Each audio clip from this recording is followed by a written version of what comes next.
بسم اللہ الرحمن الرحیم۔ شروع اللہ کے نام سے جو بڑا مہربان نہایت رحم کرنے والا ہے۔ Welcome to my YouTube channel Urdu کہانیاں۔ کیا واقعی سفر کا مہینہ منحوس ہے؟ یہ وہ سوال ہے جو صدیوں سے لوگوں کے دلوں میں بیٹھا ہوا ہے۔ کچھ لوگ کہتے ہیں کہ اس مہینے میں حادثے زیادہ ہوتے ہیں، بیماریاں پھیلتی ہیں اور نحوست چھا جاتی ہے۔ لیکن کیا حقیقت بھی یہی ہے یا صرف ہمارا وہم ہے؟ پہاڑوں کے دامن میں بسا گاؤں نور پور ہر لحاظ سے خوبصورت تھا۔ سبز کھیت، کھجور کے درخت، بہتے چشمے اور پرندوں کی چہچہاہٹ اس گاؤں کو جنت کا ٹکڑا بنا دیتے تھے۔ لیکن ان سب کے بیچ ایک اندھیرا چھپا ہوا تھا، وہم کا اندھیرا۔ گاؤں کے لوگ سیدھے سادے تھے، مگر ایک عقیدے نے ان کے دلوں کو جکڑ رکھا تھا۔ سفر کا مہینہ منحوس ہے۔ جب بھی سفر آتا ہے، بازار سنسان ہو جاتا ہے، شادیاں ملتوی ہو جاتی ہیں، کاروبار بند ہو جاتے ہیں، مسافر اپنا سفر روک لیتے ہیں، حتیٰ کہ عورتیں اپنے بچوں کو ڈراتی ہیں، بیٹا باہر مت جانا، سفر ہے، کوئی آفت نہ آ جائے۔ گاؤں کے مسجد کے امام اور استاد مولوی عبدالرؤف ان باتوں سے سخت پریشان رہتے۔ وہ علم والے، نرم دل اور خوش اخلاق شخص تھے۔ ان کی بات ہمیشہ دل میں اتر جاتی، مگر جب وہ سفر کی نحوست کے بارے میں بولتے تو لوگ ہنس کر کہتے، مولوی صاحب کتابی باتیں نہ کریں، ہم نے اپنی آنکھوں سے دیکھا ہے کہ سفر میں حادثے زیادہ ہوتے ہیں۔ مولوی صاحب اکثر خطبے میں حدیث سناتے۔ رسول اللہ نے فرمایا، لا ادوی ولا طیر ولا حامتی ولا سفر۔ نہ کوئی بیماری خود بخود لگتی ہے، نہ بدشگنی ہے، نہ الو کا نحوست ہے اور نہ سفر کا۔ لیکن لوگ سنتے اور پھر کندھے اچکا کر اپنی پرانی عادتوں میں لگ جاتے۔ اسی گاؤں میں ایک بزرگ رہتے تھے، نام تھا حاجی حنیف۔ ان کا بیٹا عرصے سے شادی کے انتظار میں تھا۔ تاریخ طے ہو چکی تھی، سامان تیار تھا، دعوت نامے تقسیم ہو چکے تھے۔ لیکن جوں ہی سفر شروع ہوا، گاؤں کے بڑے بوڑھوں نے دباؤ ڈالنا شروع کیا۔ حاجی صاحب آپ کیا کر رہے ہیں؟ سفر میں شادی؟ یہ تو اپنے بیٹے کو نحوست میں دھکیلنے والی بات ہے۔ حاجی صاحب پریشان ہو گئے۔ وہ ایک طرف بیٹے کا خواب دیکھتے، دوسری طرف گاؤں کی باتیں سنتے۔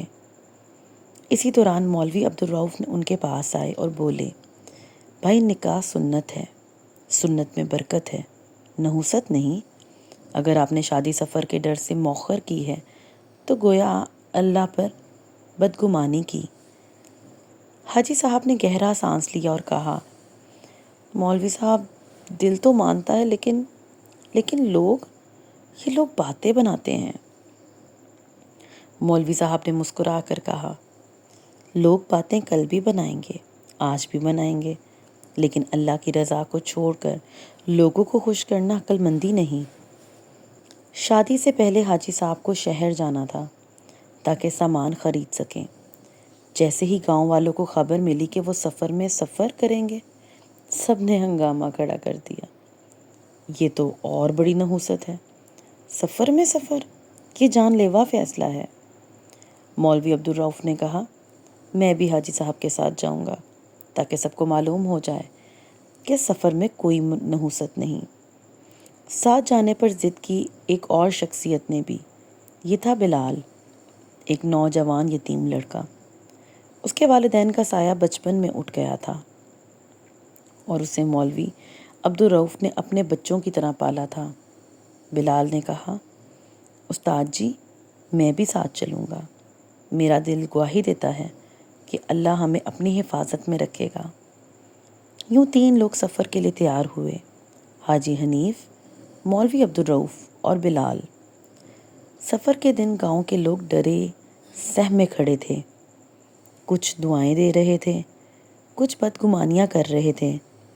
یہ لوگ لوٹ کر نہیں آئیں گے، اللہ ہی خیر کرے، ہم نے تو بہت برے انجام دیکھے ہیں سفر میں۔ مولوی صاحب نے روانگی سے پہلے مسجد میں سب کو جمع کیا اور کہا، یاد رکھو، اللہ تعالیٰ قرآن پاک میں فرماتا ہے، کہہ تو ہمیں کچھ نہیں پہنچ سکتا مگر وہی جو اللہ نے ہمارے لیے لکھ دیا۔ پھر تینوں نے اللہ کا نام لیا اور سفر پر روانہ ہوئے۔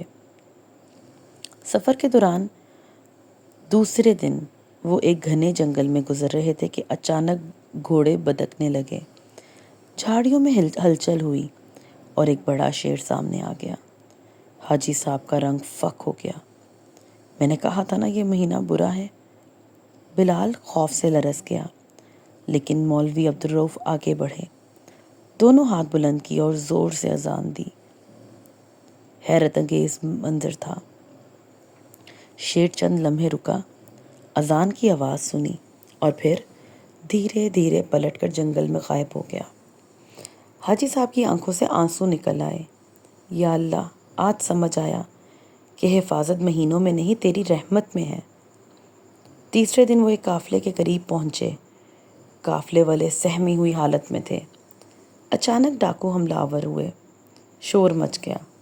مولوی عبدالرؤف نے بلال کا ہاتھ پکڑا اور کہا، بیٹے ہمت کرو، نیکی کے کام میں اللہ کی مدد کرنی ہے۔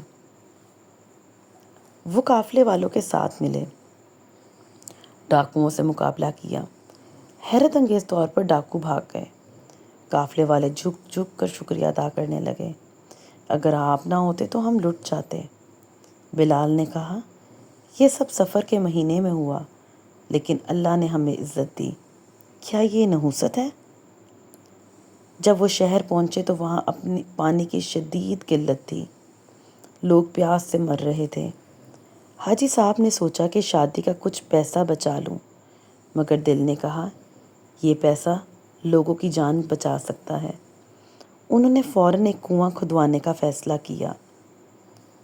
کئی دن کی محنت کے بعد جب پانی کا چشمہ پھوٹا تو پورا شہر خوشی سے جھوم اٹھا۔ شہری کہنے لگے، یہ وہ لوگ ہیں جو نحوست کے دنوں میں آئے اور ہمارے لیے برکت بن گئے۔ مولوی عبدالرؤف نے کہا، یہی حقیقت ہے، نحوست ہمارے گناہوں میں ہے، وقت میں نہیں۔ واپسی پر گاؤں والوں نے ان کو زندہ سلامت اور خوش دیکھ کر حیرانگی سے کہا، ہم سمجھتے تھے یہ لوگ برباد ہو جائیں گے، مگر یہ تو خیر و برکت کے ساتھ لوٹے۔ مولوی عبدالرؤف نے مسجد میں خطبہ دیا، لوگوں یاد رکھو، نبی صلی اللہ علیہ وآلہ وسلم نے فرمایا کہ نہ صرف سفر میں نحوس ہے، نہ کوئی دن، اصل نحوست گناہوں میں ہے۔ اگر ہم نماز چھوڑیں، ظلم کریں تو ہر دن برا ہے، اور اگر ہم نیکی کریں، صدقہ کریں تو ہر دن بابرکت ہے۔ اس دن کے بعد گاؤں کی سوچ بدل گئی۔ حاجی حنیف نے سفر کے مہینے میں ہی بیٹی کی شادی کی۔ شادی کامیاب رہی، خوشیاں بٹیں، کسی نحوست کا نام و نشان تک نہ رہا۔ بلال بڑا ہوا، تعلیم مکمل کی اور مولوی عبدالرؤف کا مشن آگے بڑھایا۔ وہ ہمیشہ کہتا، وقت اور مہینے سب اللہ کے ہیں، نحوست ہمارے اعمال میں ہے، وقت میں نہیں۔ یوں نورپور کا گاؤں ایک نئی روشنی میں نہا گیا، جہاں نحوست کے وہم کی جگہ اللہ پر یقین نے لے لی۔ نحوست کسی مہینے یا دن میں نہیں، برکت یا نحوست انسان کے اعمال پر ہے۔ سفر سمیت تمام مہینے اللہ کے ہیں۔ نبی صلی اللہ علیہ وآلہ وسلم نے صاف فرما دیا کہ نحوست کوئی حقیقت نہیں۔ امید کرتی ہوں آپ کو میری آج کی کہانی پسند آئی ہوگی۔ کمنٹ سیکشن میں اپنی رائے کا اظہار کیجیے گا، چینل کو لائک اور سبسکرائب کر دیجیے گا، بیل آئیکن کو کلک کرنا مت بھولیے گا تاکہ آپ کو میری اگلی کہانی کا نوٹیفیکیشن بر وقت ملتا رہے۔ تب تک کے لیے مجھے دیں اجازت، اپنا بہت سارا خیال رکھیے گا۔ اللہ حافظ۔